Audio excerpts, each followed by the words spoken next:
നിയമമണ്ഡലത്തിൽ ബിജെപിക്കെതിരെ ഗുരുതര ആരോപണവുമായി സിപിഎം. തിരഞ്ഞെടുപ്പ് അട്ടിമറിക്കുന്നതിനായി ബിജെപി മദ്യവും പണവും ഒഴുക്കുന്നുവെന്നാണ് ആരോപണം. ക്ഷേത്രത്തിൽ എത്തുന്നവരോട് വർഗീയത പറഞ്ഞ് വോട്ട് പിടിക്കുന്നുവെന്നും കമ്മീഷൻ നീതിപൂർവമായി ഇടപെടുന്നില്ലെന്നും വിമർശനമുണ്ട്. അതേസമയം ആരോപണങ്ങൾ ബിജെപി നേതൃത്വം തള്ളി. പണവും മദ്യവും ഈ മണ്ഡലത്തിലാകെ ഒഴുക്കുകയാണ്. ഇപ്പോൾ ബിജെപിയുടെ മേടമുക്കിലെ ഓഫീസിൽ നിന്നും ഏകദേശം ഞങ്ങൾ മനസ്സിലാക്കുന്നത് 300-ലധികം ലിറ്റർ മദ്യം പിടിച്ചു എന്നാണ്. പക്ഷേ അത് എക്സൈസ് കേസെടുത്തിരിക്കുന്നത് 6 ലിറ്ററിന് മാത്രമാണെന്നാണ് മനസ്സിലാക്കുന്നത്.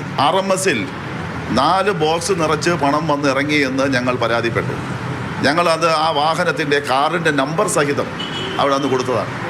ഇപ്പോൾ മനസ്സിലാക്കുന്നത് ആ കാറിൻ്റെ നമ്പർ സഹിതം ഞങ്ങൾ കൊടുത്തതിൻ്റെ അന്വേഷണം എങ്ങും എത്തിയില്ല എന്ന് മാത്രമല്ല, ആ കൊടുത്ത കാറിൻ്റെ നമ്പർ പ്ലേറ്റ് മാറ്റിവെച്ചതാണെന്നാണ് ഇപ്പോൾ മനസ്സിലാക്കുന്നത്. ഓരോന്നുണ്ടാക്കി പറഞ്ഞു. അങ്ങനെ തെളിവ് എന്തെങ്കിലും ഉണ്ടെങ്കിൽ പോലീസിനോട് പറയണ്ടേ? ഇതൊരു പൊട്ടത്തരത്തിന്റെ രാഷ്ട്രീയമാണ്. ജനങ്ങളുടെ കണ്ണിൽ പൊടിയിടുന്ന രാഷ്ട്രീയമാണ്. കംപ്ലീറ്റ് നുണയാണ്.